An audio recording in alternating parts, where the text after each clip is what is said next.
Hey, what's going on, guys? Welcome back to another video.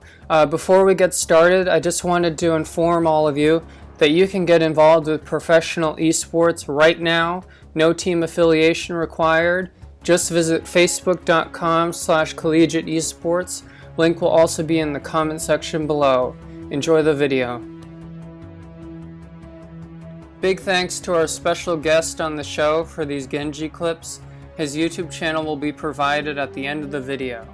We're going to be analyzing the pros and cons of their gameplay. The first mistake we immediately notice with this first highlight is his positioning when he activates the ult. He activates the ultimate in a position where it's hard to scope out enemies and plan ahead. Luckily, the McCree and Widow missed their shots on the Genji, so when he made his way over there, he was able to get the double kill. However, in Grandmasters, these mistakes will cost you dearly. He shouldn't have had to spend this extra 1 second looking for the next target. He should have been able to plan ahead, looking down at the enemies and planning, sort of making an estimate of where people are going to be going next. If he was at high ground when he used his ultimate, he could have seen where the Widow was, killed her, and the McCree and Mercy would have made their way over. He also saw the Mei there. He could have killed the Mei in that position as well. The Mercy would have rushed over to heal Mei as she's getting hit, and he could have possibly gotten a quad kill there. His timing wasn't horrible though. There is one important factor that made his timing a lot better. He used his ult there when there was a large group of squishy characters. Characters with low health are easy to take out with Genji, only needing to swipe his sword twice to kill them. Now on to this next highlight. He definitely improved when scoping out the engagement this time. He's making good use with the dash attack, and he has a general sense of where everybody is, so that allowed him to get maximum use out of his ultimate ability. However, there are a few things to touch on within this gameplay, a few minor mistakes that you want to be thinking about while you're using Genji's ult. And the first thing is, as you'll see, there is a Winston on the other team, and Winston's usually a pretty hard counter for Genji, depending on the Winston skill ranking, but we are talking about Grandmasters, so you want to keep in mind that the Winston is going to be really good at what he does.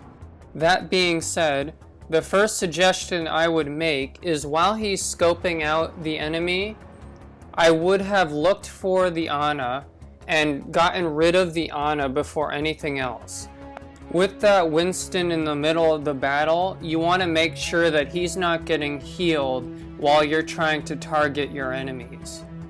As you saw in this engagement, there were enemies on both sides of the Winston. So what I would have done was kill the Sombra right away, which he did perfectly. And then after killing the Sombra, I knew that the Ana was right next to her, so I would have made the Ana my next target. After the Ana was wiped out, Winston wouldn't have been able to get healed.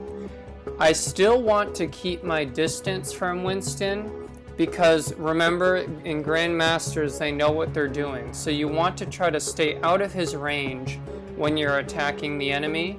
I knew that the McCree was also going to be on the other side of Winston. So what I would have done was dash through the Winston to hit the McCree and then taken out that McCree. After he's been dealt with, then dash back at the Winston. The Winston would have had multiple dashes hit him by that point with no healing, and I could have taken out the Winston with one final sword swipe. The reason this thought process is possible is there's one really important thing you need to keep in your head at all times when using your ultimate, is that when you use your dash and you kill somebody, your dash attack cooldown is replenished automatically. So I knew that once I kill somebody, I immediately have my dash attack available. It's really important to remember that, because if you don't, then this whole idea of dashing through the Winston multiple times would not be possible.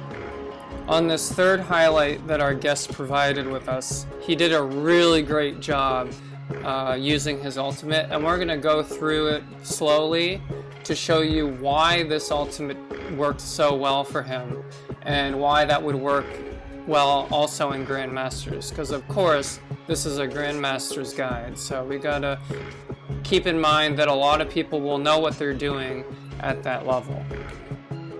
To start things off, the Genji is having this PvP fight with the soldier on high ground.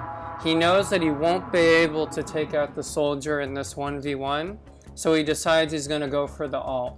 Not super smart because he didn't check the battlefield beforehand, but it worked out for him this time.